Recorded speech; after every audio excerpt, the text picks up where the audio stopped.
Hello, wrestling fans. With charisma. Hey, that's me. Today I'm with Jeremiah Plunkett. Hello again, everybody. Jeremiah Plunkett and the Steve Thomason Memorial Award-winning Quentin Charisma are coming to you from right along ringside. And we're ready to go with another big week of the Territorial Rasslin Review podcast. How you doing this week, Quentin? What an intro. I thought for sure I was going to mess up the award name. You did. Steve Thomason Memorial Award? Yeah, I was about to say. How can you mess that up, huh? I was doing good till about 10 o'clock this morning and realized our rent's gonna go up like $180 if we sign the lease. Oh wow. So that sucked. Yeah, that sucked a big pecker. Yeah, everything in Bowling Green. Do what? That does suck. Everything in Bowling Green has went up like $150 in the last month. I've looked. It's like I've been looking the last month and a half. Looking just then. We went down there and talked to them today about our new lease, and it's like, I was like, I knew, and it's like, I was like, that's crazy because we live out of Bowling, out, on the northeast side where there's nothing up here, so it's been cheaper to live up here. So I'm like, this is crazy. So when I get back home, I look at everything, and everything's went up in the last month and a half. It's went up to $150. All apartments across the board. And I'm like, that's crazy how much it's went up, So I don't know. So yeah, so I'm like, what are we gonna do? We're gonna move, or that's a bunch of money, but we can't. I mean, paying that extra. Actually, no, it's more than that. Hold on. Oh gosh, yeah, it's way up. It's like 100. Yeah, I had it wrote down. I can't remember. Yeah, it's crazy amount that he said. I was like, well, we can't pay that. And he's like, well, I'll talk to a boss if we can do anything. Because right now we're on a special right now because when we first moved here 3 years ago, they didn't hardly have anybody move. They were needing people in here bad. It's like we got a really good rate, and then they forgot to send us our renewal before the time period, the legal time period on the second year. So they had to give us our second year at our first year rate, which was a discounted rate because they would need people in here so bad. So we got a 2-bedroom for 1-bedroom price. And the second year, like I said, they messed up the thing, didn't send us our renewal in time. So a law they had to keep the same rate. And then last year when we renewed our lease, instead of going up to the 2-bedroom price, they went in the middle just because he said that we pay our rent on time and we're good, So I figured, well, they'll cut us another break. Not as good as they've been doing, but it's like, well, you don't know. And like, okay, well, we pay our rent, a week, sometimes 2 weeks early. It's all our rent's always. And that's like, if they can't work with us now, that's just gonna be crap. But but I just think for what we paid to live so far out of Bowling Green, it's not worth it. Oh man, yeah, I don't miss the rent days. Yeah, I mean, you got to pay. I mean, I don't. That's just the. I just can't see them charging that much for up here. That's not going to fly because people don't want to live out this far outside of Bowling Green. I mean, people are doing it. Yeah, but when you can live for the same price, live right in the middle of Bowling Green where there's everything. There's nothing up on this side. So there's an IGA. If you want to go grocery, you got to go into Bowling Green. And so I mean, it's always been cheaper up here. Now they're trying to charge the same price as if you're right in the middle of Bowling Green. I know people could care less about this. I guess that's why we only got 3 listeners last week. Yes, this was the Real Estate Minute with again, Steve Thomason Memorial Award-winning Quentin Charisma. Oh, that's funny. Yeah, I won that award. I was shocked. I wasn't expecting that. Was you? You sure you wasn't in on that? No, I was not in on that. No, not at all. I had a hunch it was going to be you when they started walking away from the podium. I was like, why are they walking? And it was when they were coming over to give you the award. I just thought they were. I those they were walking about. I didn't think nothing about it. Yeah, but they were walking directly at us. Well, that's when I was like, hey, something weird's going on here. I thought you was going to win it there for a minute. Yeah, I thought there was somebody behind us. Right. Because who was behind us? Because Higgy was behind us. And Ben, well, he just got 2. He just won at the first part, so he wouldn't have got it. he won the other Memorial Award, him and Steve. So, but Tommy was behind us. There's somebody else back there. So I thought, oh, it was going to them. But yeah, I won the award. I can't believe that. So, actually. So another successful. Let's get this whole name: UWA Northern Alabama Middle Tennessee Wrestling Reunion in the books. Actually, don't say Tennessee. It's Mid-South. You're right. There's nothing but It is Northern Alabama Mid-South Wrestling Reunion. Yeah.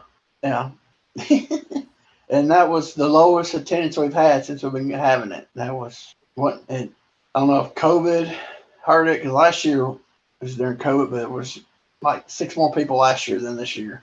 So I'm just wondering if COVID hurt it again. Because it's usually having 75 to 100 every year. Yeah. And we did lose, I think, 5 or 6 guys this past year. So I'm just wondering if COVID hurt it again. So I don't know, but they already set the date for next year. So, but I'm just hoping it'll be better next year. More people will come. I think it had to be COVID to be dropped off that much, Yeah, it was low. It was unfortunate, but I still happy to be there. And again, thank you for inviting me and having me.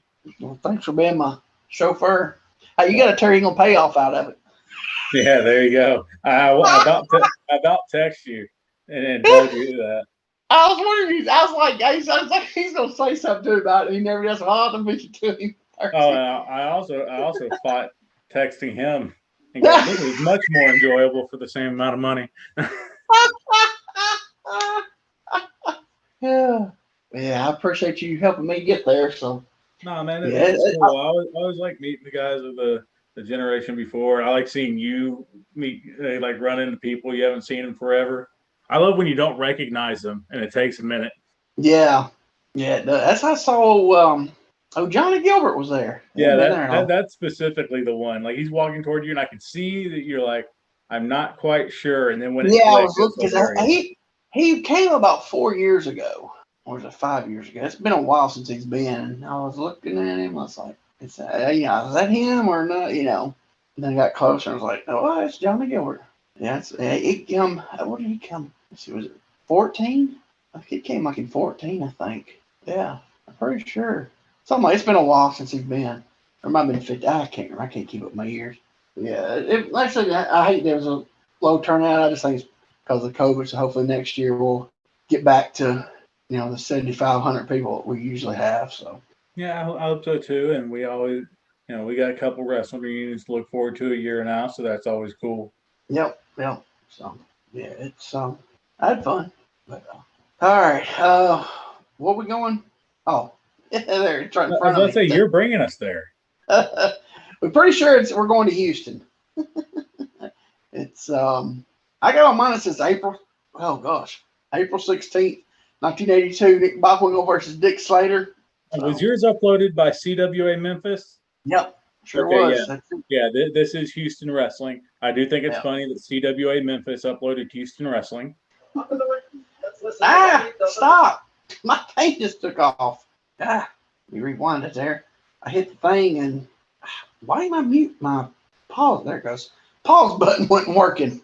Yeah, it's definitely Houston. But right, so I take it you just rewound back to 000. Yeah. So this is 82. So this was still Bosch being Bosch, right? Because I believe so, yes. Because Watts didn't come in until later, right? You're the historian here, man. Huh? You're the historian. I'm the historian of local. I'm good at local. But, from what I can remember, Watts would come because, Houston brought in everybody. Like this right here.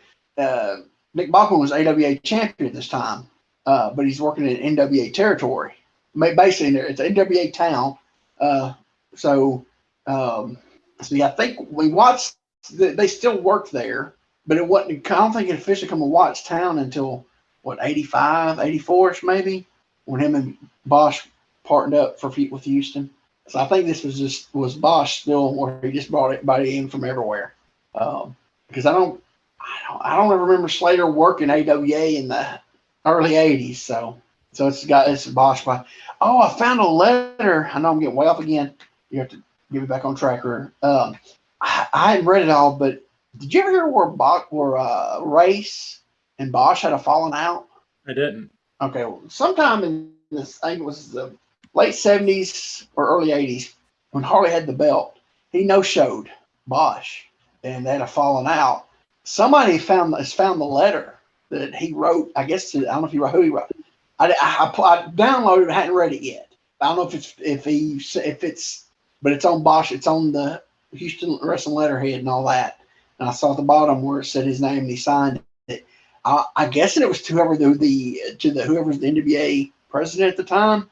But yeah, Harley no showed him, and Cornette has talked about it before, but it's been years ago where Harley no showed Bosch in Houston got heat. They got heat for it.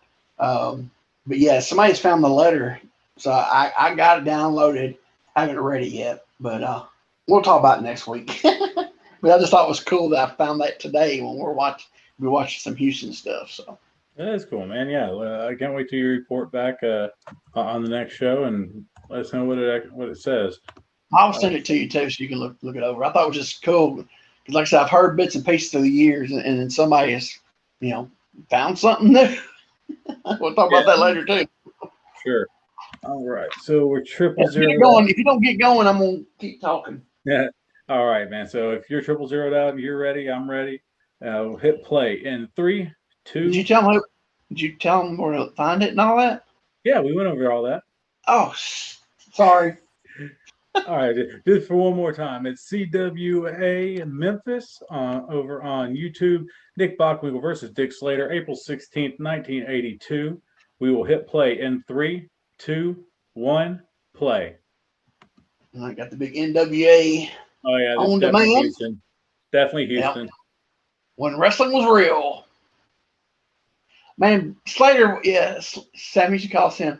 Slater wanted to be Funk so bad, didn't he? In every way possible. Yeah. I ain't saying it's bad. I mean, why not? If you're going to be somebody, be Terry Funk, right? Yeah, for sure. Yeah, he has the jacket, had the headband on, got the boots. Look at Bockwinkel. What's Bockwinkel? He's in his 40s here, has to be. Yeah. Oh, it's 12-3-5. Well, should have known it's Houston. Yeah, I was going to say, wasn't Houston always? Yeah, for any kind of championship, it's always 2 out of 3. This should be really good. Bockwinkel loosening up there. Referee checking him. Got the old towel across the shoulder. Yep. Referee got him in the middle there going over the rules. Did you see that rat over in the second row? Yeah. Last month. Woo! I had a time with her.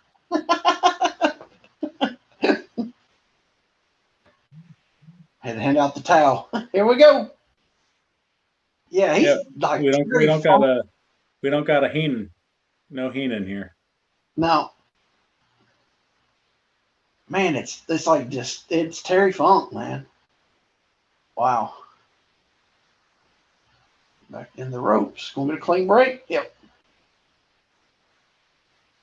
Look when he walks. It's Funk. Everything is Funk. Yeah, Funk always walked like 100% on his toes. Yeah. Got him in hammerlock, takedown. You got the hammerlock on him. I was looking at who this referee was. Got some sweet bell bottoms on though. He's got them K&H referee pants. I don't think he's got on boots though. He looks like Archie Bunker's son-in-law. Yeah. Oh, he's got a hammerlock and he's got the other arm barred, don't he? Yeah. Wow. Look at that bridge of a Bockwinkel at 40-something years old. How can he do a bridge when I was 20 years old? Oh, that was nice. Drop the elbow on the stomach. Big chop. You never see that. Oh, small package. Or inside cradle or whatever you want to call it. Ball goes in the ropes. You don't see somebody drop the elbow on the stomach, do you? Not a lot. Not a lot. Yeah, his mannerisms are fun. He's 100% Funk. It's crazy. Yeah. So apparently, my stepdad went to high school with Dick Slater. Really? Yeah, my stepdad's from the Tampa area. He went So to he went to high school with all those guys then. Yeah, no, he knows Steve Kern and like all these guys, and he said like everyone was super nice except for Slater. Like somebody cut Slater off in traffic, and Slater pulled him out, like broke their window and pulled him out of the window, and all sorts of craziness. See that? Oh, running monkey flip off the ropes, float over into the cover. Oh, he still got that arm though when he lets it go. Well, he powders to the ropes. So is this he is it's legit shooting? Really? Yeah, from all accounts. And Yeah. you've never told me this before. Well, yes, you've been holding out on me through the years. No, he said he bless you. Sorry. Said he knew Hogan.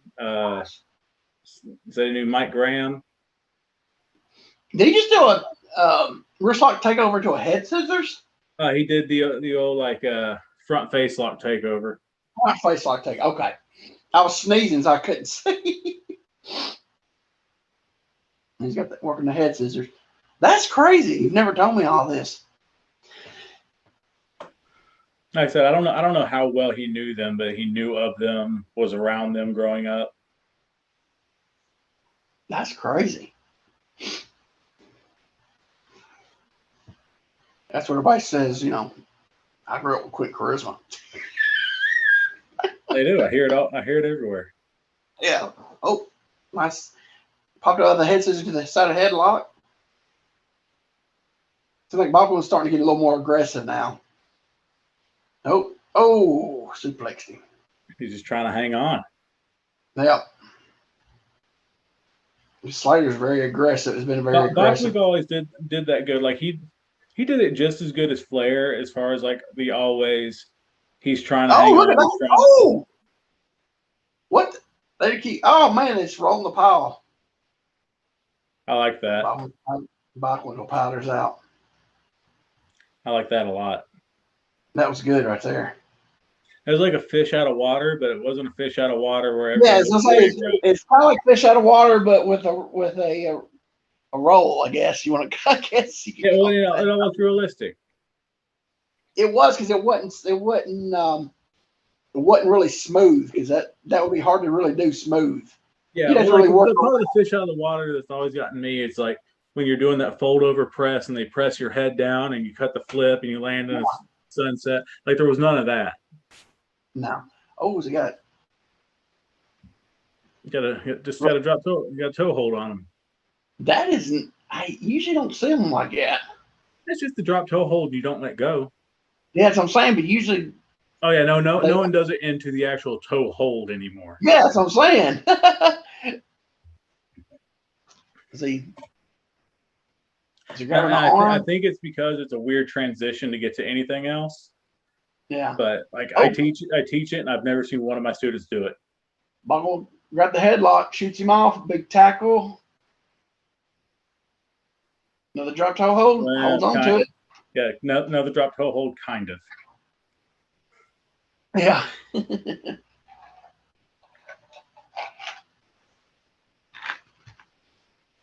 It's like he switched the legs, and now he's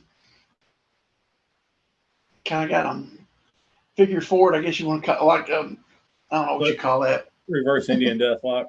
Yeah, I guess that's what you want to call it. But he don't have his leg hooked inside or anything.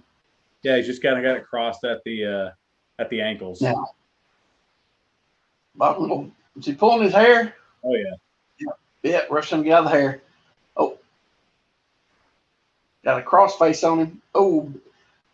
Forearm to the chest. He broke it. Them broad arms to the chest. Yep. Oh. We're going to get into a fight. Oh. Another nice headbutt. Yeah, I don't think we'll get in a fight with a pair 6 brawl, as Gordon would say. Yeah, not with Slater. There you go. Big elbow.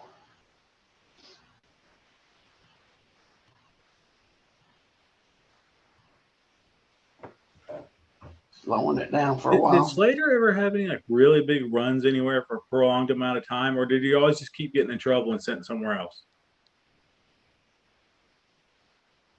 Yeah, he had a good run with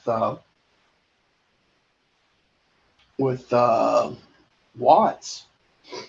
Right. He had good runs places. He was in Florida for a long time. I'm not saying good runs. I don't know. He doesn't get the same credit a lot of the territory guys do, and I think it's unfair because he's excellent.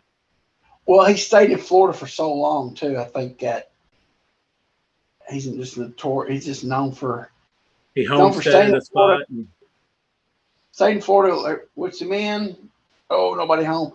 I guess because he stayed in Florida so long. I think he's known for staying in Florida and beating up Sting. Right. Oh, some boots to the shoulder there. You know, funny enough, I'm a bit of a fan of a little known tag team, not little known, but probably a little remembered tag team with Slater. I always enjoyed the Hardliners, him and Murdoch. Yeah. They were like kind of bounty hunters. Oh God. Oh, backdrops him out. Bockwinkel was that old school, just plop down cover, you know? I love that. The front face like he's going to suplex him. Nope. Oh, reverse up to drop the elbow on it. Working the arm now. You got that straight. So from this angle, Dick Slater is like, he's Terry Funk with Terry Gordy's face. Yes! Oh my gosh, it is. Look at that. It sure is. Wow. Maybe a little bit of Terry Gordy's body because he's definitely thicker than Funk. Yeah, he's always been thicker than Funk. Even at Funk's biggest stage in his career. Yeah, even at Funk's biggest, Funk never had legs either. No, he didn't. It's kind of odd he was wearing the leg, now he's went to the arm.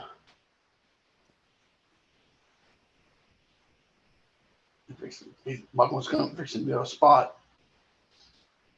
I have a feeling they're fixing to back him in, shoot him off, do something. I love watching Bockwinkel work because just so much of the small stuff, like just the angling. There he goes, shoots him off. Boom, big shoulder tackle. Punch to the gut. Big slam. Big slam. What we got here? Oh, Slater fighting back. Get him a big slam. Hey, Bockwinkel, hell of a brave man, be wearing those white trunks, by the way. Bockwinkel trying to get to the ropes. He's ref telling him to break. Oh, he punched. He never broke the hold though. He punched. He kicked him in the shoulder blades. We've watched Houston before though, to where like the heel would grab the rope and the ref would tell him to get off the rope. That's like, do you remember Japan was the same way in the 70s? Those 70s Japan matches we watched the same way. Yeah, the ropes weren't a break.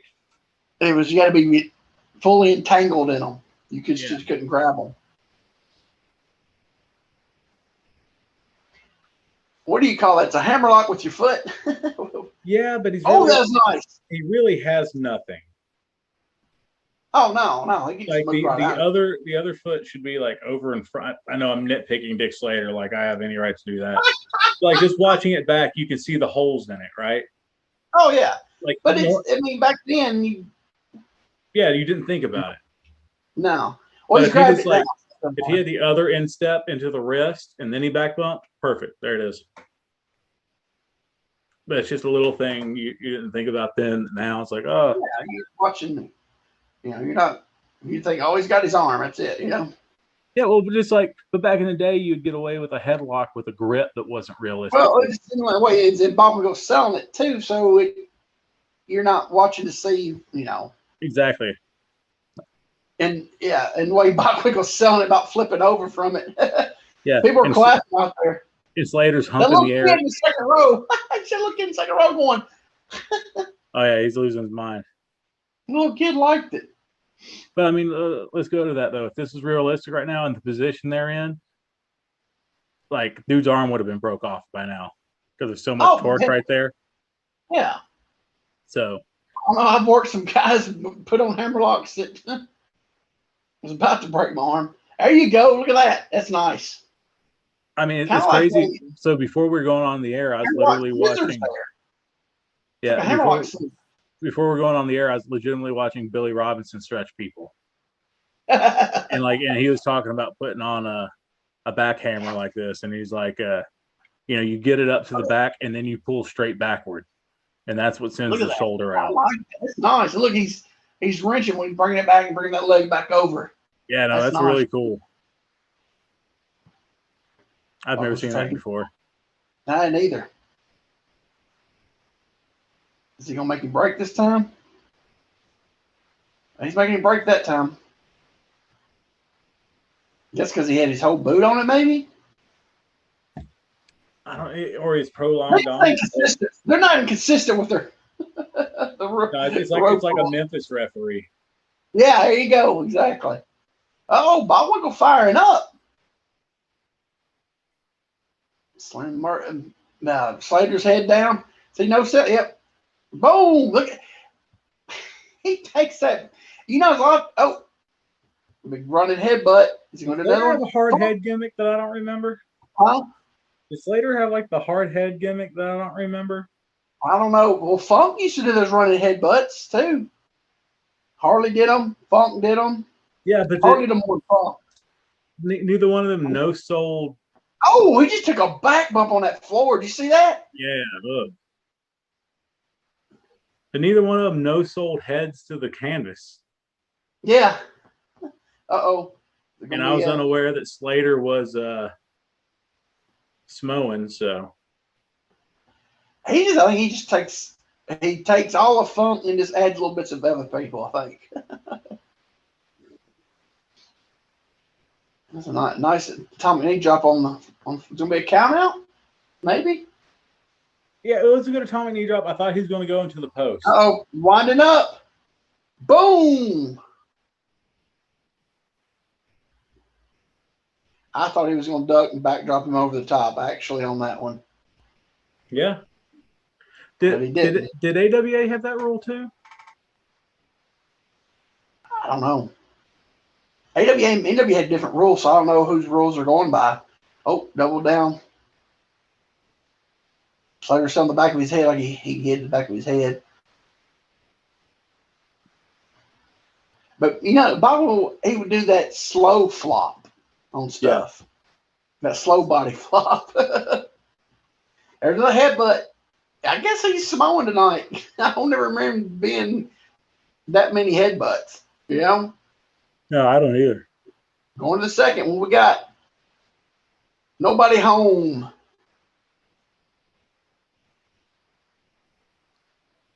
I think we're fixing to get a finish here. To one fall, yeah. Oh, here we go. Here it is. Figure 4 for the finish. He hit his knee on the apron when he missed the knee drop. So he's gonna get him to figure 4. What was Bockwinkel's finish? I don't know. Sleeper? That's what I thought. Yeah, Bockwinkel sleeper. Because him and Gagne had the dueling sleepers there for a while, didn't they? I believe so. Yeah. The Gagne sleeper and the Bockwinkel sleeper. Slater's fighting it. He's saying he's still in there. He's trying to reverse it. Oh, is he going to get him?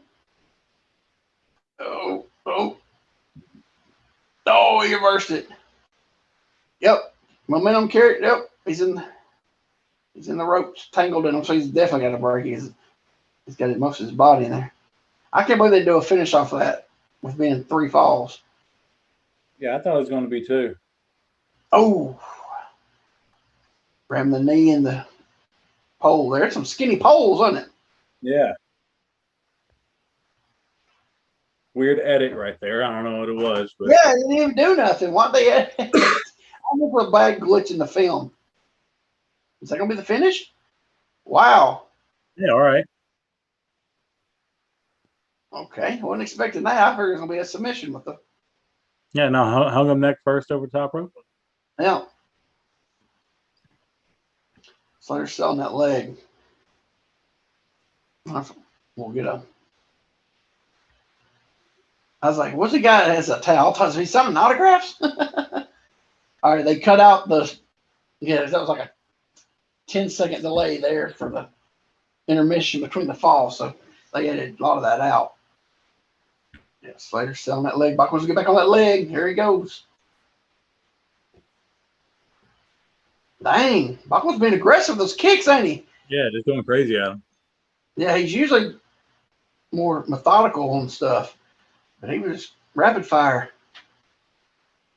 Boom, so there's some big punches. Even when Nick's not bumping, he's selling. Did you see his feet? His leg, he flopped. There's a body part moving, an extra body part from what's being attacked on him. You notice that? Yeah. So no, he's very much the whole thing. You know, baby faces sell, heels oversell. Yeah. Like Bockwinkel makes it enjoyable to watch him get his butt kicked. Yeah. Oh, Slater went out after him. Bockwinkel goes back in. He fall. Oh, that's awesome. Dang. I think he actually fell and just laid down on top of him. So while I'm down here, might as well. I think he got tangled up in they all get tangled. Man, that's like what, the 10th headbutt? Oh, yeah. He's still selling the leg. Why you shouldn't drop the knee with a bad knee, should you? No, you shouldn't. Well, at least he's selling it. Then he dropped it on and he's still. Unless he's about to miss one. That's what I'm thinking. That's what I just thought too. Him, he hit one, miss one. Oh, nice gut wrench suplex. Now what's he gonna do? Now he gonna figure for him. Wow. That's a change of that. Didn't see that coming, did you? No.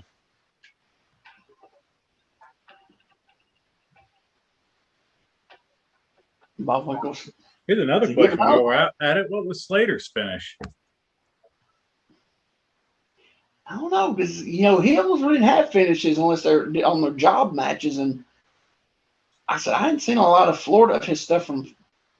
I've seen stuff from Florida, his job, where the job matches, but I don't remember what he used.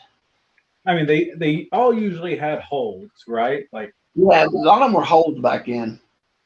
Because they get the babyface to get put in them and just not give up and figure out a way out of them and be fine. Look at Bockwinkel selling like a floppy fish. Yeah. Look at it. Watch this. There he goes. Going to go again. Watch Bockwinkel sell. Look at this. He didn't sell as much on that one. He didn't flop as much. Yeah, that's why Bockwinkel. Oh, top rope. Here we go. Oh, big elbow. Oh, jackknife. Whoa, didn't expect that. No, wow. Oh, he kicked out. What did he hold up 2 for? Ref hold up 2 fingers and he raised his hand. Second fall, maybe? I guess, but if you count 3, you hold up 3. Then you hold up because then he held up one finger for one fall piece. I wasn't expecting that one. Bockwinkel was selling. He's selling his leg more than Slater is. So they're bad mouthing him. Tell him to come on. How much time we got left in this? Just a couple minutes. So I've noticed though, on those really good 2 out of 3 falls, that last fall will be like a comeback. It'll be like a prolonged comeback, and then we'll go into a finish. But I just don't see, because definitely Bockwinkel was the heel here. Yeah, we're going to get a ref bump. Slater's going to pretty much. I think we're going to get a ref bump. Oh, nice. I think we'll get a ref bump. Big DQ. But still, like Slater's running his comeback right now. Yeah, that's true. It's going to be all Slater in the back. Pile driver. Oh gosh! Whoa! Oh Jesus Christ! That almost got bad really fast, didn't it? I thought we were just going to see Dick Slater pull off a Styles Clash.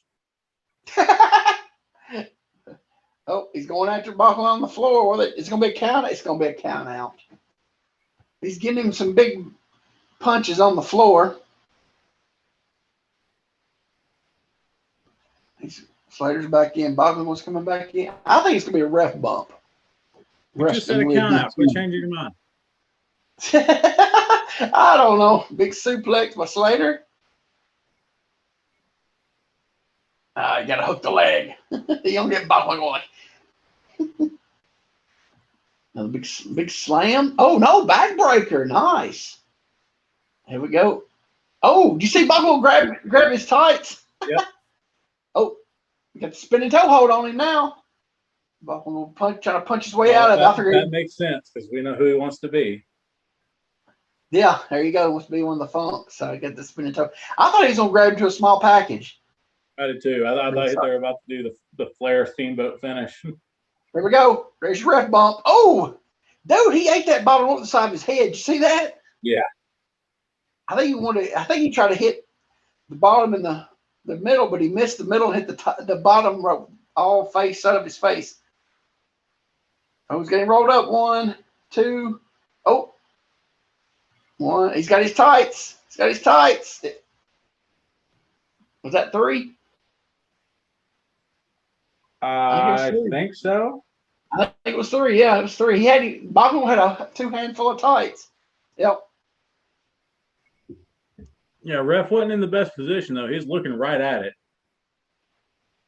So I got the Pat O'Connor, then the Bockwinkel rolled through with the tights.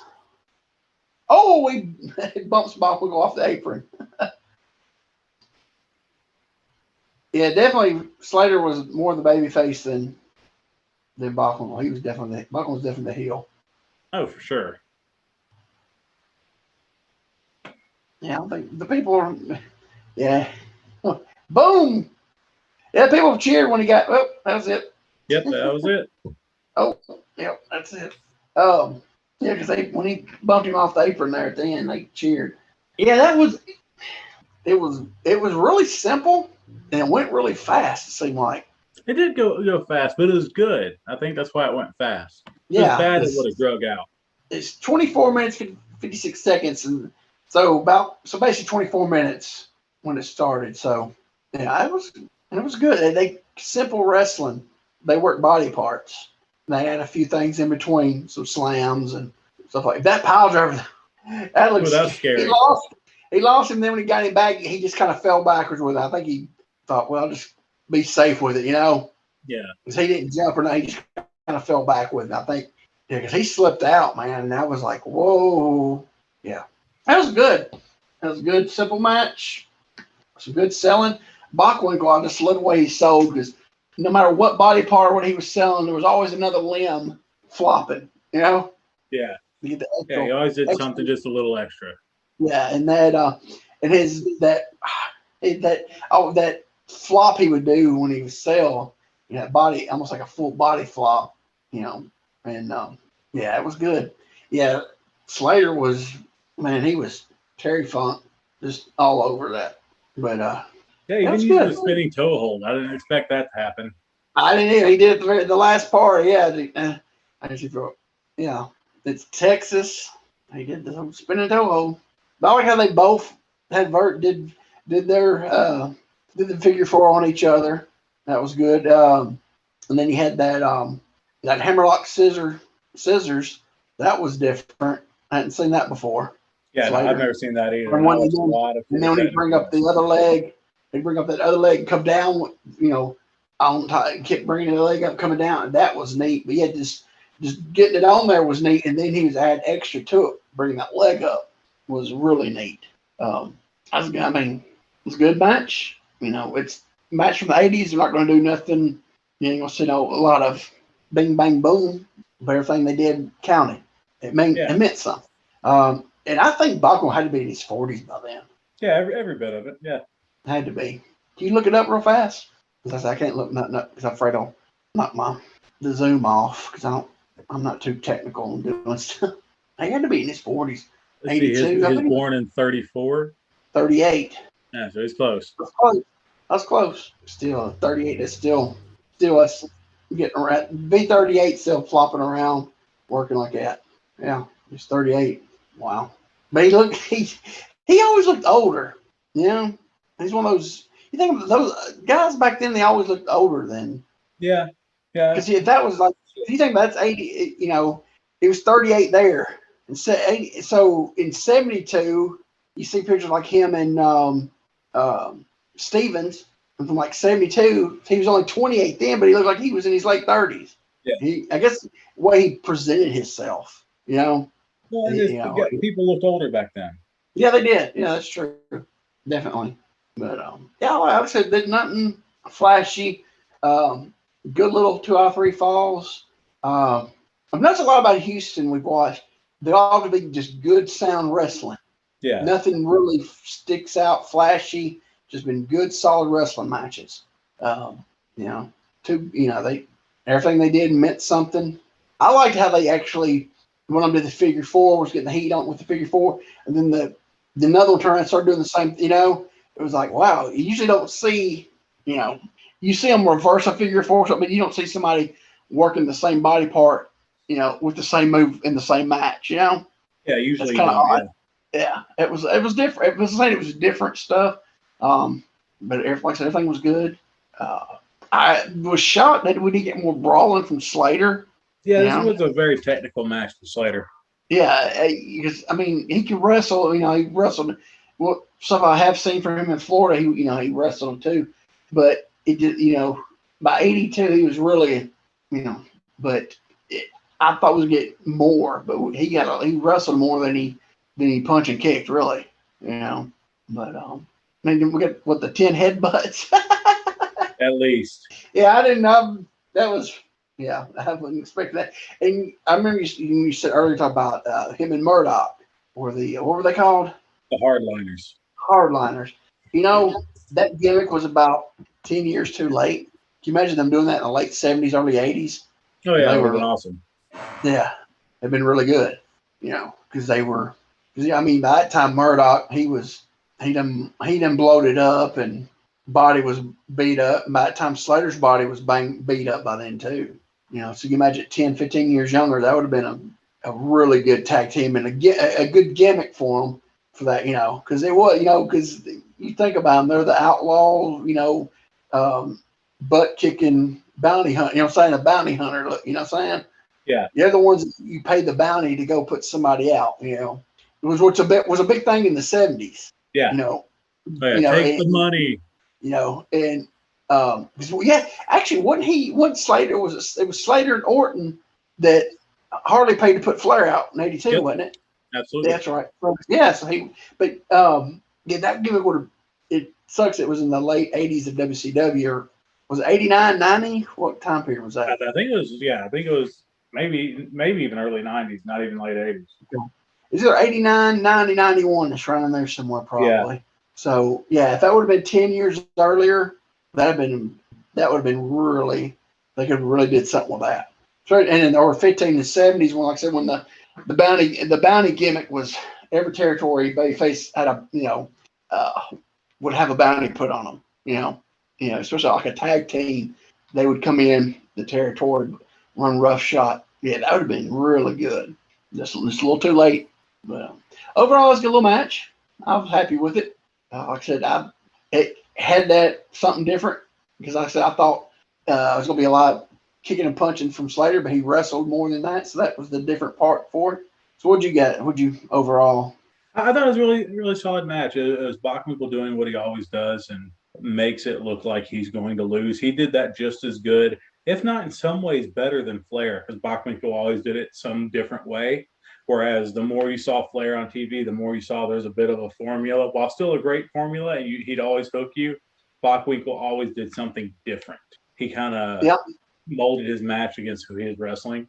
So I just always watched Bockwinkel doing that. I enjoyed watching some Slater because like I said, I don't feel like I see enough Slater out there. So, anytime I get a chance to see him really do some stuff, that's not like, the hardliner stuff. Because like you said, they were just going out there and fighting at that point. Like they weren't trying to wrestle. So it's cool to see it. It's Houston. Everything we watched from Houston's been good.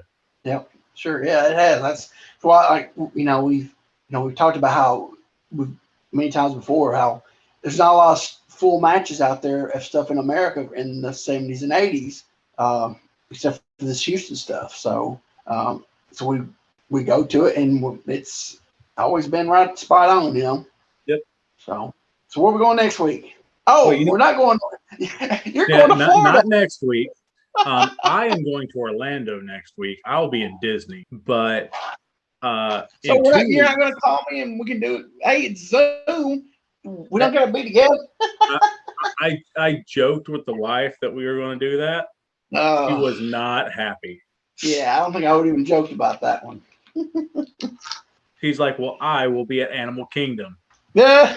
Or whichever one we're at. I can't remember which one we're at that day, but I'll be there with the debit card, so do what you want to. Yeah, exactly. Exactly. Nope. Yeah. I will be there unsupervised. So in 2 weeks, then where are we going? So I'm a fan of the short trip territory. So we're not going to leave Houston, and that's because while watching something, this flashed on my screen as like a next video to watch, and just from the names, I was like, yeah, we're going to watch this on the podcast. It's from January 16th, 1981, Houston Wrestling. It's Billy Robinson and Dory Funk Jr. Oh, yeah. I've been on a really old Billy Robinson kick lately. So I know that's the later years of Robinson's career, but with Dory in there, yeah, that's gonna be good.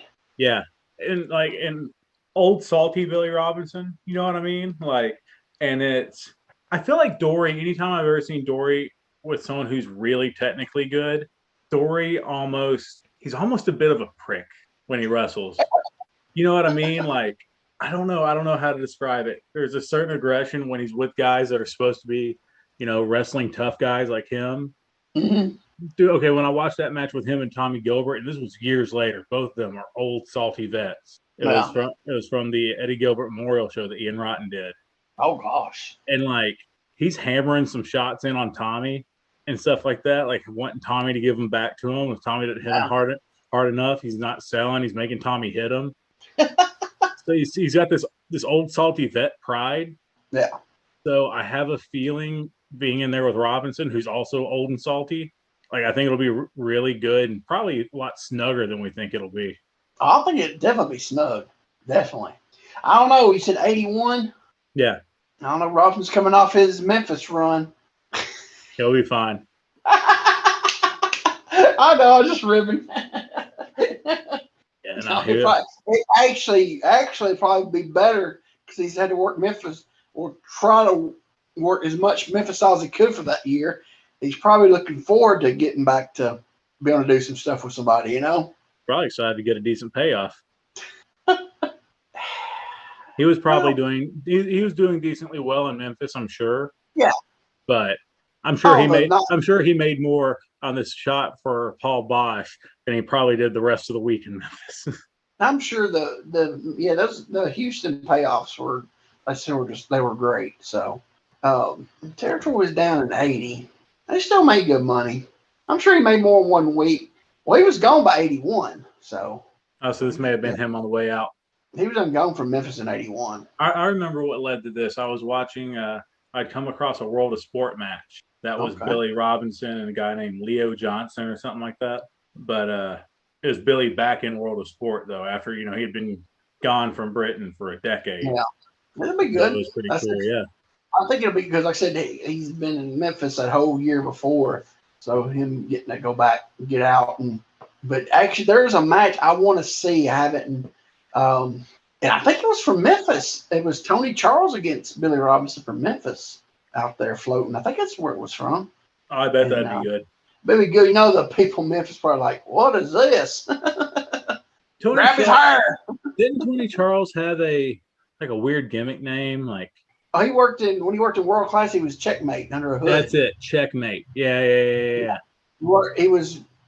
Was he with? I think was he with Akbar or was he with? What was the guy? That's where I'd seen him on some Texas cards, and I think he was with Akbar, but it was Checkmate. He was with Akbar or Hussein down there. He wore a hood. He was called Checkmate. Yeah. Yeah. I think that was like his last run in America. I think he had a big run in the late 70s in Knoxville. He had a good run there. I like this era of Billy Robinson too because it's like old chubby looking man Billy Robinson, but he's got chubby man abs. Yeah. He looks like no kind of athlete, but he's still really good. Yeah. It'd be good. That'd be good. That'd be interesting to see the. Yeah, I think it's gonna be really good. So. Yeah, I do too, man. Yeah, I'm looking forward to it. Like I said, that'll be 2 weeks, so we'll have a little break in between. Well, you'll have a break. I'll be walking 20,000 steps or whatever each day. Did you get your little cut line pass gimmick they sell? So the lightning lanes have been down. Like they haven't had any of those preferred passes. They're actually coming back in the middle of our trip. But yes, we will get them for the days that they're offered while we're there. Is it because the lines haven't been that long or something for COVID? Or I'm guessing, but they're picking back up. So okay, so they're in the middle of the 50th anniversary. Yeah, I saw in that. The middle, they're going to do it for 18 months, but this is the first month. Yeah, I saw it the other day. That's like he's gonna be down there when that happens. Well, that's cool. How many days you gonna be down there? At 5 days total. Four at the parks, one at each park, and then right in the middle we're doing kind of an off day, so it'll just be like the resort we're staying at, and we'll go and see Disney Springs. What's Disney Springs? It's like they've got a shopping area, places to eat, mini golf, stuff like that. Just more money for Disney to make. Yeah, exactly. Y'all show over to Universal. We're going to, like, at one point. Christy's a really big trip. Yeah, she's a really big like Disney person, and with this being pretty much our honeymoon, like that's what she wanted was all the parks. Yeah. And then we're doing 3 days in Daytona after the parks though to recover from our vacation. Yeah. Well, and one day at Universal wouldn't do you any good. Yeah, no, absolutely. But I want to do Universal and because I haven't been to Universal. I haven't been to Disney. We went to Disney a few years ago when we first started dating. Yeah. And before that, I hadn't been to Disney since like '92. So, and then I've never been. And I haven't been to Universal since '92 though, because that's when we went down to Florida that year. We did a day at Disney, a day at Universal. Wow! So if you haven't been to Universal since '92, that's like a totally different place now since '92. Sure. Yeah, I'm sure. Or y'all could go old school, go to Busch Gardens, or is that in Tampa? I believe that's Tampa. Okay. Never mind. I've been to Busch Gardens, and that was probably '98, something like that. Busch Gardens, roller coaster wise. Yeah, that hurt. Yeah. I think it is Tampa. Yeah. I believe it is. Yeah. Well, that's cool. So you get home and be tuckered out from your vacation. Well, yeah, that's what the 3 days in Daytona are supposed to be. Yeah. Because they're just like in a resort by the beach, so it'll be nothing. Just relax time. Yeah. Like I said, recover from our vacation. Yeah. So y'all driving down there nonstop, or you gonna stop halfway, or? We're not gonna stop halfway. We're driving down Saturday, Sunday. This timeline will be very evergreen for the podcast, but we're going down Saturday. We can't check in until Sunday, so Saturday we're gonna get like as close as we can, pretty much. Get a cheap hotel for the night. Yeah. And get up in the morning, drop off our bags because we have a park day that day. Okay, well, that's cool. I believe. No, we don't. No, we don't have a park day that day. So I don't know. We might stop early. It really depends. Who knows? You play it by ear, right? Yeah. Well, that's cool. I guess I don't know what I'll be doing next Thursday. Who knows? Probably should worry about where I'm going to move to. Hopefully you've got a call back and said they're going to work with you. I do too. I told them, they said, well, we can do, or could you do 1,000? I'm like, I can't do $1,000 a month, not for this place. So he said, well, I'll see what they can say. But I'm like, well, my thing is, there's another thing about this place. Whoever designed it, I'm hoping they never designed anything else in their lifetime. This is the most backward designed apartment I've ever lived in my life. And I've lived in I counted it one day, 15 different apartments. Either 15 or 18 different apartments in my life. And my first apartment, first one I ever lived was in 95, so that's a lot of apartments in that many years. But I've never seen one laid out like this. They put, like in one of the bedrooms, the cable outlet is behind the door. Huh. Yeah. And then I've never lived in an apartment, and I've been in either 15 or 18, I can't remember which one it was. I've never had one where the main room has 2 windows. Usually they put 1 window. This has got 2. I'm like, okay. But guess what? You open the blinds up and look, what are you staring at? What? Air conditioning units in both windows. The air conditioning units outside, they put them in front of the windows. Nice. It's like, why have windows if you're going to put, not only just one, like I said, every apartment only had one. They actually put two in to try to be nice, but you put big freaking outside air conditioning heating units. That's why right you're in the discount price apartment. No, I've driven around and looked, all of them are like that. And then the kitchen, you have your kitchen light, then you have the drop down lights over the bar, and then you got right to the kitchen. There's a laundry room, and there's one switch for the laundry room hall light, the kitchen light, and the bar lights. You got one switch for all three. So if you just want to come on the kitchen light, the hall light, the little hall light, which it's not a little hall, but just right there in front of the laundry room, cuts on that one, and your bar lights. They run it off one switch. I'm like, okay. And it's just, I don't know. It's the weirdest laid out. They put the master closet and doesn't have the master closet doesn't have the bathroom in it. The small room has the bathroom in it. Usually your master has your master closet, your master bathroom, it's all in one. They put the bathroom in the small bedroom, and it's just the weirdest setup I've ever seen. So I'm hopefully they didn't design any else apartments anywhere. Is it's just our building, our mailbox shack is right beside our building. You would think that our mailbox would be in that mailbox shack, right? No, we're at when you first come in, mail shack. I'm like, who freaking designed this place? It's the craziest thing I ever seen, man. I mean, in the living room, the wall they have for where the cable comes out, you can't put a TV bigger than 50 inches on it. The wall's only big enough for 50, and that's from side to side of the little wall. 50-inch TV that's all. You can't go any bigger. You should be in the door frame, and then you'd be in the little walkway where you go out the front door. That's all. I mean, it's horrible, man. I think I know why we have 3 listeners.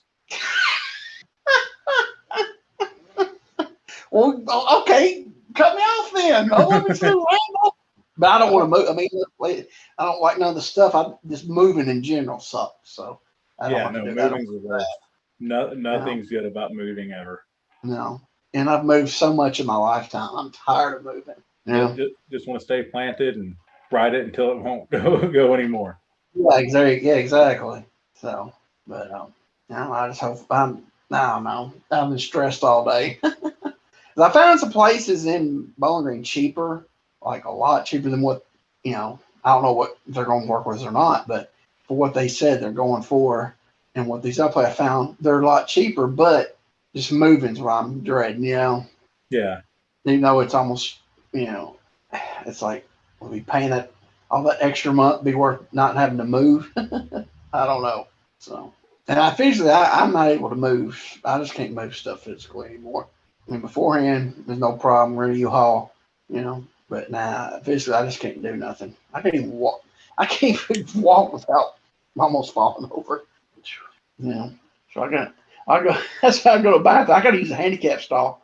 I can't. When I got to pee, I got to hold on to something. I got to have. Man, my balance, dude, is gone. So I have to hire you some big, strong hunks. Oh me, is anybody ever did a moving gimmick? I'm thinking about that. Has anybody ever did one? Not that I know of. I don't think they have they? Just come to the ring with a dolly. Yeah. Before he does a body slam, he's sure to fasten his lifting belt. Yeah.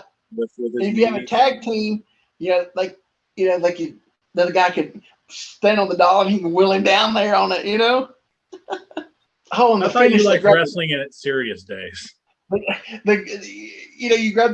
You grab your opponent, wrap him up in packing tape so he can't kick out. I thought you liked serious wrestling. The older I get, the more goofy I like. Okay, you ready? Orange Cassidy fan yet? Okay, I should talk about him. I know I'm probably gonna get so much flack from people on this, from my old school buddies, my old school friends and buddies and cohorts. I finally get it. Okay, because here's the thing, and and this is what got me. It's like, oh, that's stupid. Okay, it's mind game. His, the kicks and all that. It's to play with their heads, right? That's what it is, right? Yeah. Okay. What difference is that for me than kissing on rubbing Ben Jordan all those years? Exactly.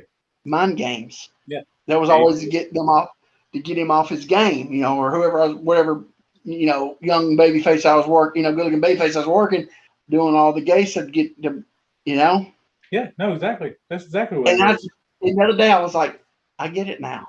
He's not trying to be serious with it. He's trying to mess with their heads. Yeah. That's what I didn't realize that. That's what I didn't get. I thought he was trying to be serious. I mean, don't get me wrong. There's some, like, when he's done some comedy matches, like, the whole match will be, like him and Kikutaro or Ebison when they would do it. About AEW, but on that, yeah. Because, he gets, he'll, but that, I finally get it. That's why, that's what it is. It's the mind games gimmick. Yeah. He's playing mind game. Because I was watching, and it's him and Pac, or Pac. What is it? I believe it's Pac. Pac, okay. And he did it, and I think JR said, here you go, he goes, I don't think these mind games are going to work with Pac. And I was like, that's what this is this whole time. Because I've been looking at it thinking, I've been looking at it wrong. And then I thought back, I was like, it's the same thing what I did. My gimmick was to, because I'd always, because when I start the heat, I'd get aggressive. But at the training, I was in all those stuff. And then it's like, Adrian Street, he'd kiss him and they throw him off, he'd roll him up for the pin, Yeah. It's that. And I was thinking, it's what I was doing, but it's a different form of it. Yeah, it's a different package. Yes, I get it now. So I'm sure people are like, oh, it's not the same. Well, it's a bit more out there, but at the same time. But here's the thing though. I never seen it done like that. He'd come up with it. I guess he come up with that. Has anybody else done with that either? That's the thing. So he come up with that. I got to give it to the guy. And the most comfy wrestling gear ever. No, I couldn't remember wrestling jeans. Those aren't jeans, dude. Those are denim printed. They're not? Those are denim printed sweatpants, like thin sweatpants. No way. Yeah.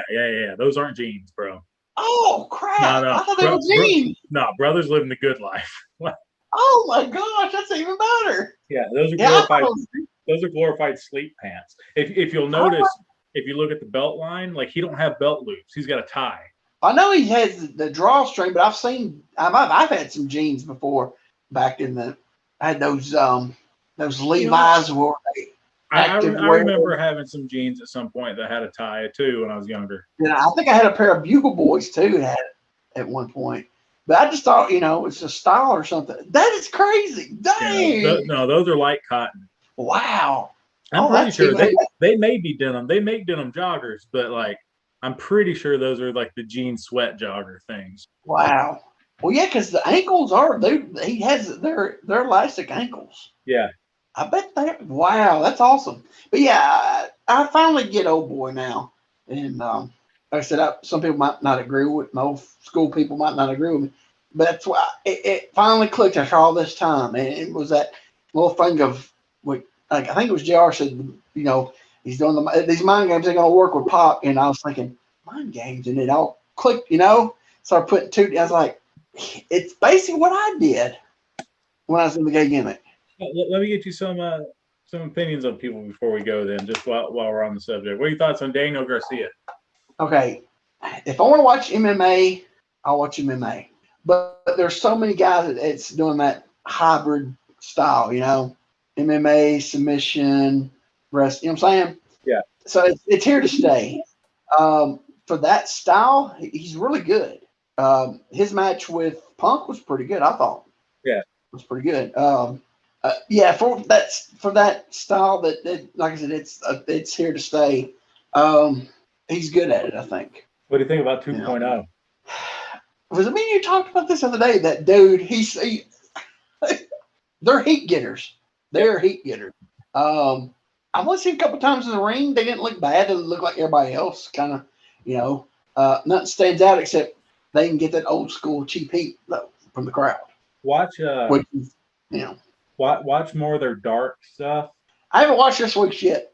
I'm going to watch it probably tomorrow. Yeah, I think they're normally on either dark or dark elevation, but watch them on that mainly because the stuff you watch has been like mostly Dynamite or something like that, right? Yeah, yeah. So they're usually getting other people over, but like on dark and dark elevation, and they still like they give the underneath guys spots and like make them look good, but it's more them, so you can really see what they do. Yeah. I think them and FTR could have a killer match. FTR would have to be the baby, but them and FTR could have a killer match. I think so. Yeah, they could. He said Punk popped me the other night. He told him what he said. Called them illegitimate sons of the Nasty Boys or whatever. The little vest things with the paint drippings. I started dying laughing when he said that. But no. All right, throw somebody else out. Let me think. I'm trying to think who's been on because I don't watch shows. So Suzuki and Danielson hadn't happened yet, has it? No, I don't get Suzuki. I don't get him. I guess you have to like get the history to get him though. You know what I mean? Like he was the like king of pancrase, and he's just a bad, crazy MFer. But what little I've seen of him in Japan, which I hadn't seen much at all, and then the couple of matches here, it just don't. I will say the matches I've seen here haven't been. No, they have been the ones the few here compared to the few I've seen in Japan are night and day. But I just don't. I don't get it. I don't. Why? But that's the thing. His style. Anybody can work that style. Just beating the crap out of people. That's what I don't get. But he does it well. Well, anybody can do it well if that's all they did. No, I disagree. Well, if you're. I'm gonna have to send you like him and Ishii or something. Well, I haven't watched a lot of his stuff. What I've seen. If most of your stuff, like especially most recently, has been AEW, you don't get it. But like, I've seen this New Japan in the last 5 years. I've seen that's what I've watched, but I just don't get it. He's pretty much just the local respected badass, man. You know what I mean? Like that's everyone there knows he's bad MFer. You know what I mean? Yeah. And that's just what he is. And he makes anybody earn any kind of victory on him, like regardless. I just don't get it, though. It don't do nothing for me. Right. That's what I'm trying to say. I respect that. I don't know. He looked crazier when he had his crazy hair. Because it used to be, it was buzzed all up front, but with the crazy designs in it. But then in the back. Does he do any kind of wrestling, though? I mean, everyone's saying he's just kicking and backhanding and just forearming and just straight out just punching to the jaws. Depends who he's in there with. Like if he's in there, I was going to say if he's in there with Zack Sabre Jr., but him and Zack Sabre Jr. are in the same like group. But like if he's in there with a mat wrestler guy, like he'll go with him. So like if he works like Tanahashi, how does he work? There'll be some wrestling, but he's going to get rough with Tanahashi too because that's his deal. Well, I know that, but does he do more than just bludgeon people? Yeah. Yeah, no, so normally that's what I'm saying. Does he do any kind of maneuver? His matches are normally 20 minutes. His matches are normally 20 minutes or more. He's cutting out all the other stuff for these AEW matches. Well, I'm talking about I just some of the few I've seen in Japan though. Yeah, no, him and Ishii went like 25 minutes on one of the Wrestle Kingdoms, and they just I need to watch more of his Japan stuff to get more of a before I judge you. But what I've seen, I don't get. I get not getting the hype and being like, oh my god, it's Suzuki and a 52-year-old man. I get his hype because he's from Pancrase. I get that the hype from being from Pancrase is about he's a tough guy. But I just hadn't to go over into the wrestling part. It's like what I've seen, he hadn't brought any wrestling over into. You know what I'm saying? Yeah. Which here's the funny thing about. Well, it's like Sakuraba. I don't really get him either. Well, Sakuraba was never a very good pro wrestler. He went off the whole hype of being the Gracie Hunter. You know what I mean? Like he was never a great pro wrestler. Whereas I think that I personally think that Suzuki is. But what's ironic about Suzuki's pro wrestling style is that in MMA he was like a submitter guy. Yeah. Right. And when he started getting found out is when people could strike him. Like when people would just bull rush him. And that's when he Yeah. started getting figured out how to get beat because he couldn't Yeah. he wouldn't get like knocked out. He's solid, Yeah. but it'd knock him off his game, and then usually you could get him. Also, I'm not knocking it. I'm just saying I haven't seen enough of him to get it. I guess is what I'm trying to say. I need to watch more of his Japan stuff and a little bit. Yeah, and again, that's flavors of ice cream, and you don't like the MMA mixed in as much and stuff like that, and so that could be part of it too. So I could get not liking a style, and I can definitely get if you haven't watched a lot of Japan or keep up with it, why you wouldn't be like, oh, it's a big deal. And I see him through rose-colored glasses because I love him so much. Yeah. He reminds me of Jumpy Grumbo. Let me say that again, Grumpy Jumbo. But like, if Grumpy Jumbo Ceruto was like MMA trained as well. I got you. Yeah. I'll teach another guy.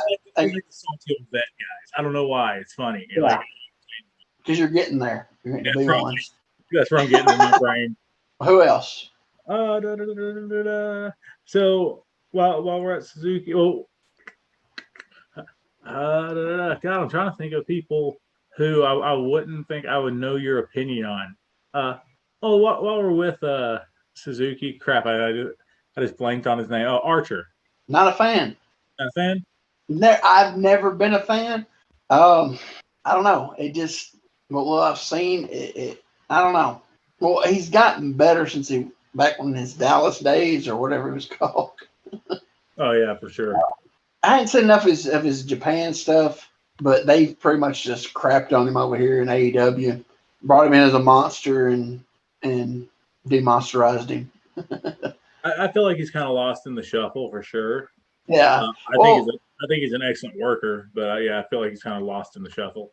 I hadn't seen enough of his Japan stuff, but a little bit I've seen his Japan stuff. I didn't really, but it's another of those guys I hadn't seen enough of it. Yeah, well, and they're very much like wild brawlers over there. Yeah, but I don't. Yeah, a lot of people's getting lost in the shuffle now at AEW. Yeah. I mean, that's what happens when you start getting a big roster, though. It happens. Yeah, it's hard to feature everybody. Well, I mean, you really can't feature anybody or everybody. No, that's why I think Dark's going to have to start. I think it's going to be. They're eventually going to have either what's the Friday show? Rampage. Either Rampage is going to have to go 2 hours, or they're going to have to, or Dark's going to have to be, or it's going to have to become a more of a prime lineup. You know what I'm saying? Of the talent. They've been having some like top talent on Dark. That's I mean, majority of it. It's going to. I'm saying it's going to have to go almost like a full show of top talent. You know? Yeah. Because they got so many guys, man. It's just hard to get them on every week. Which they did. They did good Romero. He had to be. Even though he had that title, he never was on every week, but he was cutting a promo. Doing an interview segment and stuff. So they could do that with some of their guys, but you can only do it for so long. But those guys are getting even doing it that way. They're lost show unless you make Dark make it up a premiere show. You know what I'm saying? Yeah. And back some of that stuff they were showing on Dark, back some of it back over to the Dark Elevation. I guess it's good to have. It's a good problem to have. Your talent, you got so much talent. Yeah, you just got to keep them working enough to get the return on investment of them. You know what I mean? Dude, that Dark Elevation, especially the Dark Elevation, they shot that at Universal. Yeah, they've got a deal at Universal now. I didn't know that until I started watching. So, what do they do? Like a month tapings and then? I don't know. Because it looks like it's like a cassette. It looks like that they taped a bunch. And they may have, yeah. That's good though. That's doing it like that. Do you think they'll eventually go away from taping Rampage? I don't know. I think they're gonna have to. The ratings are down. The ratings are bad, but the thing is, from my understanding, and this is just from stuff I've read, I absolutely know nothing. That was a request from Turner. They wanted another show. So if the station wants a show, that means they're paying you for a show. Yeah. Oh yeah. I'm just saying that because you gotta think about it. Danielson and Omega on there. If people didn't know it was taped and didn't look it up on the internet, find out about it, everybody wants to see that match. You know what I'm saying? Yeah. Everybody still did, but you know, and then it goes back to also is you can't go by ratings anymore because of the streaming. You know, but still, I think.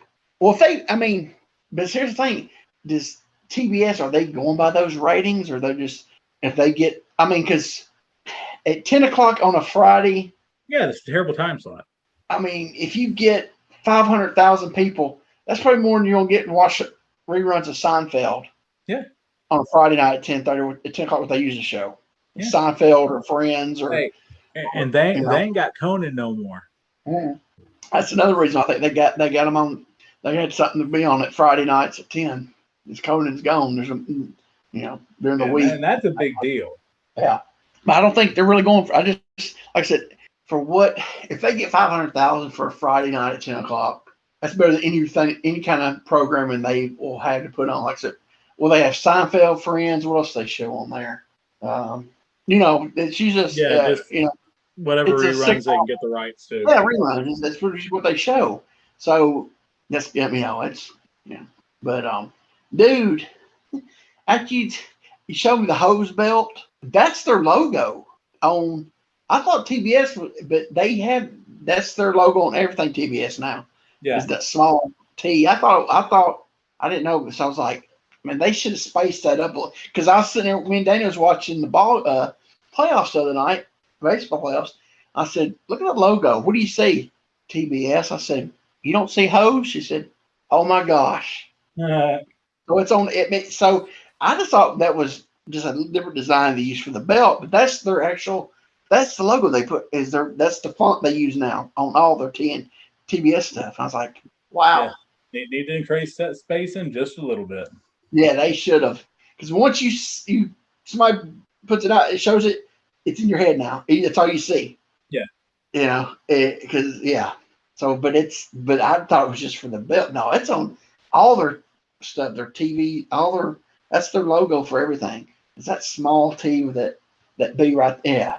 I was like, wow. So, you want to mention that we lost a friend? Yeah, we lost a member of the local wrestling family.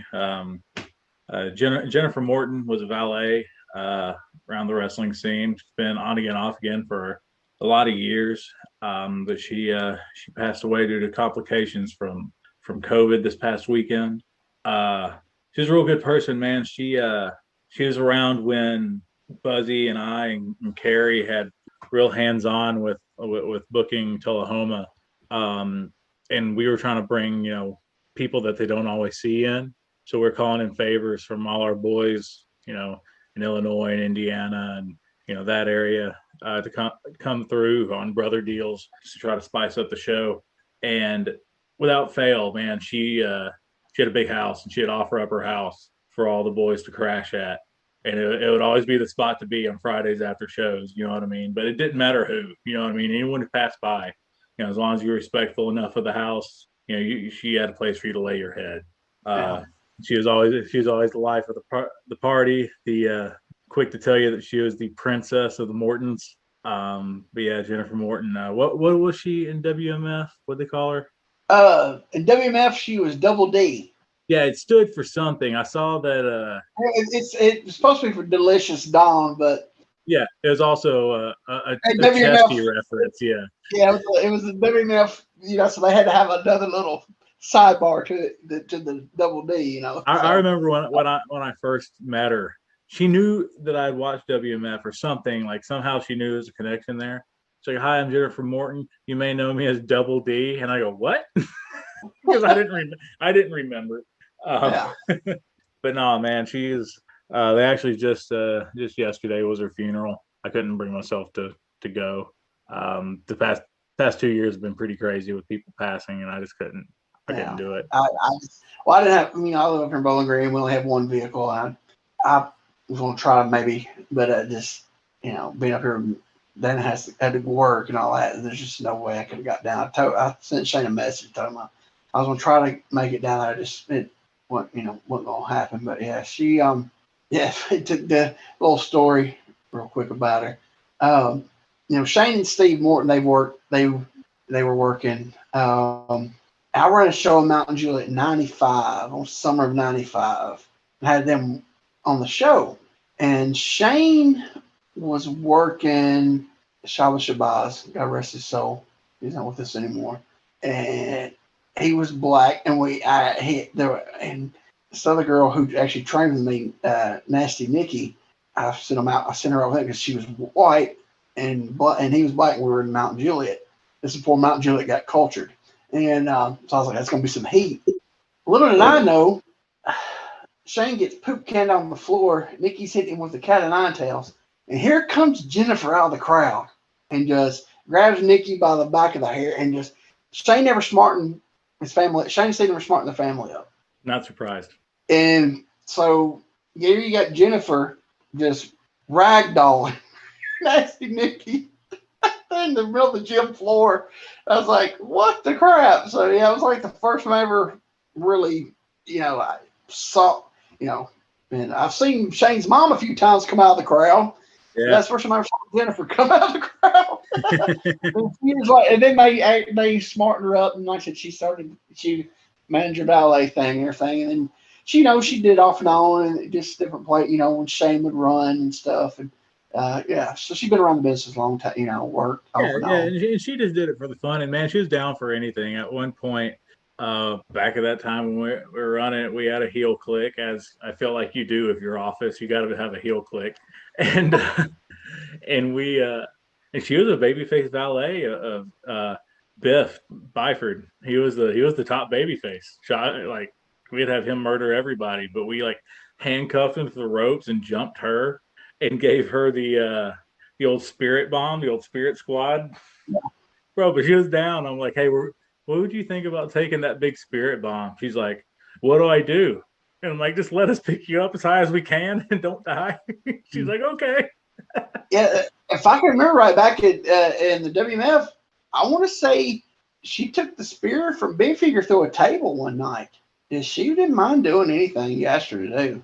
Dude, yeah, she was down. She didn't care. One night I'm wrestling Colin Delaney down there, and I take the over-the-top gimmick, and I'm trying to impress because I like Colin and I want to have a really good match with him.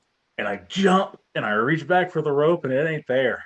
And I go down and I land on my shoulder and the side of my head hits. And I feel all right. And I see a little blood on my hand, but I'm like, oh, it's not bad. My shoulder hurts, but whatever. And I look up at the security guard and I'm like, hey, how bad is it? And he goes, I can see your skull. And I look at the ref and I go, count me out. Go to the back, ends up not being that bad. That guy was just an idiot. But Jennifer super glued my head shut that night. And then, as most nights when we had out of towners there, we went and hung out at her place. I crashed out, woke up the next day, I couldn't lift my shoulder.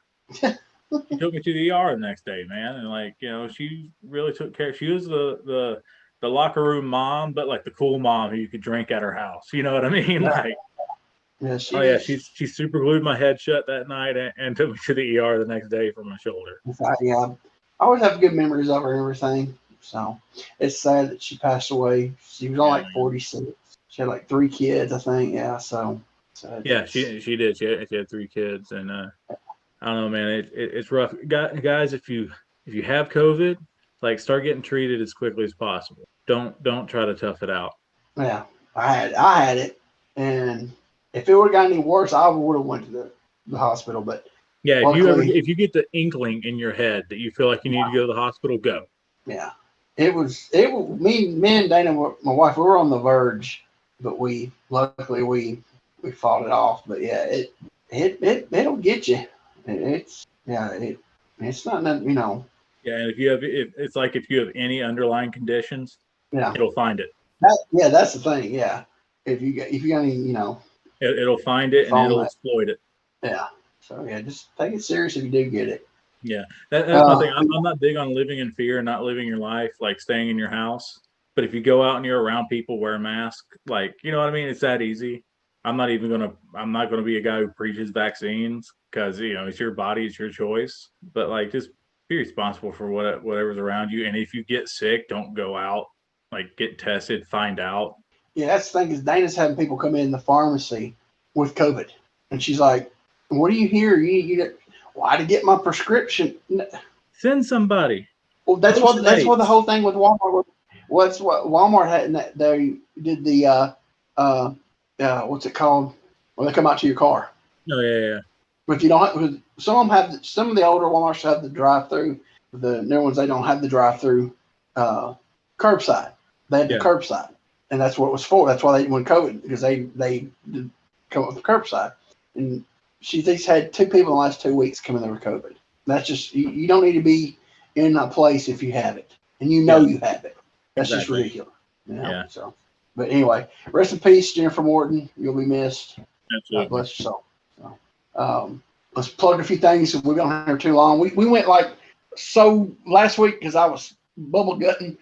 That was the shortest one ever. We're making up for it. But the Burt Prentice book is out. Scott has it out on Crowbar Press. Everybody says it's really interesting.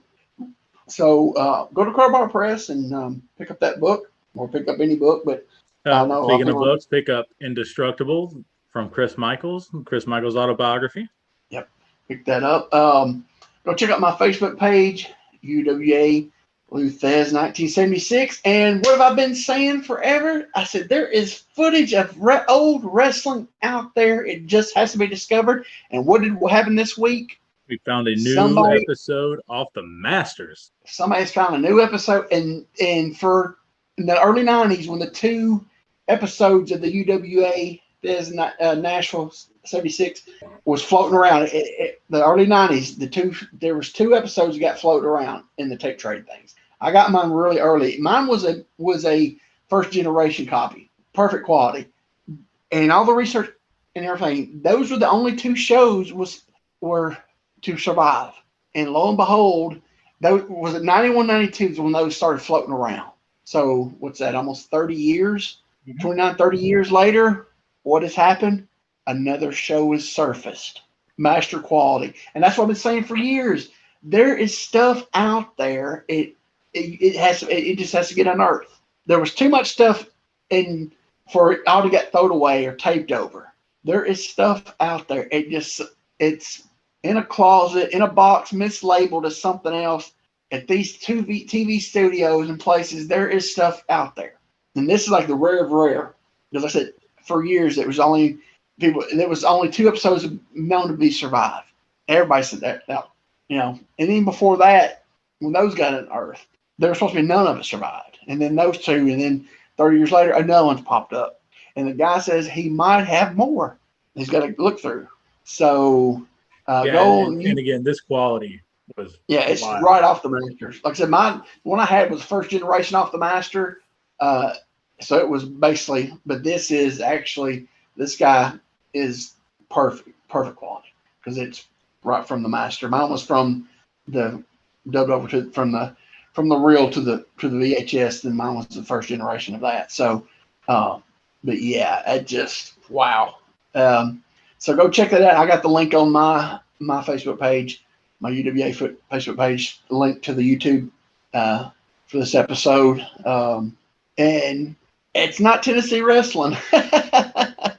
If you watch it, it's at the end it gets a lot. If you watch it, at the end you get a little Tennessee wrestling, but it's definitely Thez. And that's what he was trying to do, was bring a different style to the Tennessee territory. So go check that out. What do you got on your stuff? I still haven't finished that Store Frontier page, guys. So if you need a t-shirt, it's pwmerch.plunkett.com or prowrestlingtees.com/Jeremiah Plunkett, and subscribe to NWA Power on Fight TV. No, hold on. We haven't said also on YouTube. Go see our friend. He's uploading once a month. Monte Carlo is putting stuff up on the WMF Medium Rare YouTube page. Go show him some love. Maybe people like and subscribe to him. Then he'll go back to maybe every other week. But right now he's going to do it once a month. Go to our YouTube page, like and subscribe. Watch the videos. Watch last week's video. Yeah, because obviously nobody has watched it. Yeah, you guys don't start watching. We might have to go to once a month. Don't do that because they will. They'll be like, good. but then it'll be 4 hours long. we're not the great Brian Last.